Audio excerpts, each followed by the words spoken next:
జిల్లా తుర్కపల్లి మండలం పలు గ్రామాల్లో ప్రభుత్వ పాలేరు ఎమ్మెల్యే బీర్ల ఐలయ్య పలు అభివృద్ధి పనులకు మంగళవారం నాడు శంకుస్థాపన చేసి పనులను ప్రారంభించారు. అనంతరం ప్రాథమిక వ్యవసాయ సంఘం ఆధ్వర్యంలో రైతు భరోసాపై నిర్వహించిన ప్రత్యేక సర్వసభ్య సమావేశంలో పాల్గొన్నారు. ఇక తుర్కపల్లి మండలం వేల్పురపల్లి గ్రామంలో కమ్యూనిటీ హాల్ భవన నిర్మాణ పనులకు శంకుస్థాపన చేశారు. తుర్కపల్లి మండల కేంద్రంలో పిఎస్ఎస్ ఆధ్వర్యంలో నిర్మించబోయే వ్యాపార సముదాయాల నిర్మాణానికి శంకుస్థాపన చేశారు.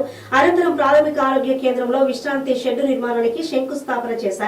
మండలంలోని జగ్గయ్య తండాలో సీసీ రోడ్డు పనులకు శంకుస్థాపన చేశారు. ఆ తర్వాత వాసాలమరి గ్రామంలో కమ్యూనిటీ హాల్ భవనం మల్టీపర్పస్ భవనాలకు శంకుస్థాపన చేశారు. ఈ కార్యక్రమంలో గ్రామ ప్రజలు పాల్గొన్నారు. ముఖ్యమంత్రి మంత్రులంతా కూడా ప్రతి రైతుకు ఇబ్బంది పడద్దు, నిజమైన రైతుకు ఏదైతే వ్యవసాయం చేసే రైతుకు మనం వెన్నుదండ ఉండాలి.